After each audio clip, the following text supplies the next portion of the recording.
Trời nữa rồi. Nhớ lên sẽ chỉ một được phong tơ chạy vui nè. Nhớ lên sẽ nhận xét.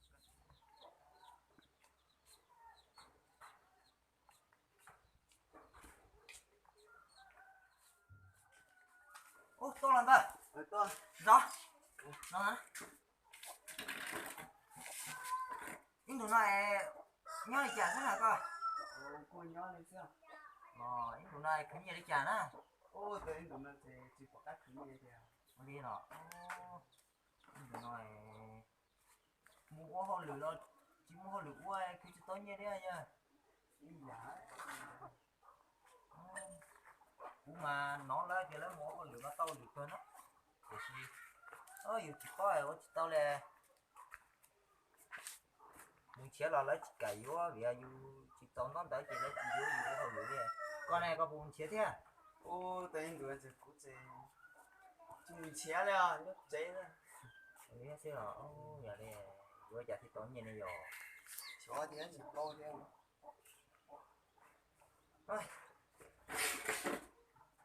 Chỉ cho các bạn đây tôi hỏi thế. Cái liền gì quá không? Nho ngon lửa lại nhóc cười đi. Nhỏ. Không có sức. Tôi cứ tung bà nhau phải bút xuống. Còn phải cái màu đắt chứ. Alo, màu đắt chi à? Nhóc cười xem mà. Hôm mấy tôi màu đắt chi nè.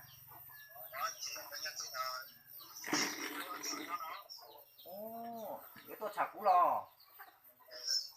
Tao mà cũng nhắc chế sư chỉ muốn lên từ tua đấy, có tua nó cũng tua mà. Ô đi lò. Ô đi chế tua mà cũng nhau chế to sao? Chế thả đi chứ. Để không được nó, tao có đồ cái chế thả gì thế nó nè. Đây thì nhớ thôi mà. Tụi không gì đó mà nhớ đã trong đó nếu mà cô họ liền đánh trong mà nếu mà muốn nhiều thì nó sẽ có buồn. Sáng chín giờ thì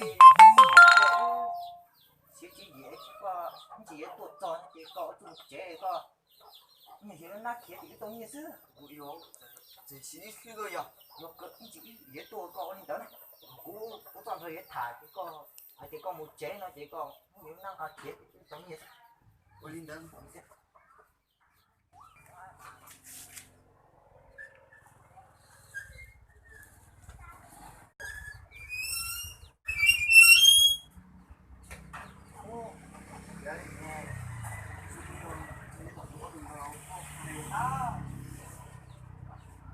làm vợ ấy có bơi tung bơi một cái thì tôi chả cú na Được mà. con nó có mua có cái loại chắc có xích xích luôn đi Nó không nhớ là nó có những thứ này rồi. đi có cái bò Được. được rồi cho nó thẳng luôn Nó nhớ xí rồi. nhau xem mà anh đừng nó có lưỡi trà nó coi tao nhiên tao thì xuống ít nó đi Nó bị làm nó có to bên dưới mà. đi thế nào cái gì của chúa đâu phải ủa thế mà Cho mà tao xin xem đi cần tao cần nói cần đi trả chứ. đây thì phải tàu phải có sáu muôn nhá Mua thì có cần tao y chẳng mua à. mua đi có thế chỉ nhớ cá rồi cháu cần nó sẽ trên xe lấy chỉ vô rồi em có cờ bây giờ có tao mua hồi đi á Của mà cần ta có ó thế có ó mà cần ta đâu đâu đi.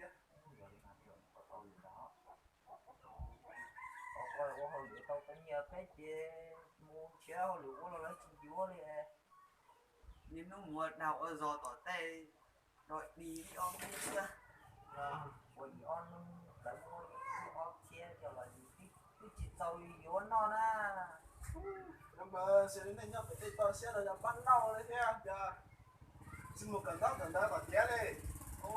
vậy thì sao tôi muốn nhà cần gì cái tàu đó Đây của đây cần nó có tao được của thế mà. mà giờ không chết cởi Nếu như thế nếu mà nhau cũng sẽ tụi nó tuần đề thế. Ủa đi hết rồi. Nhớ thì cho mà Đây chẳng thấy món lửa. chưa lấy ra. Để nó cho bắt cái khẩu chị bắt cái khẩu đặt.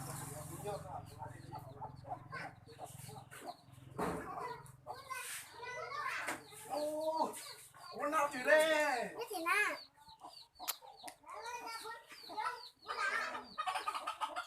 Bỏ đi.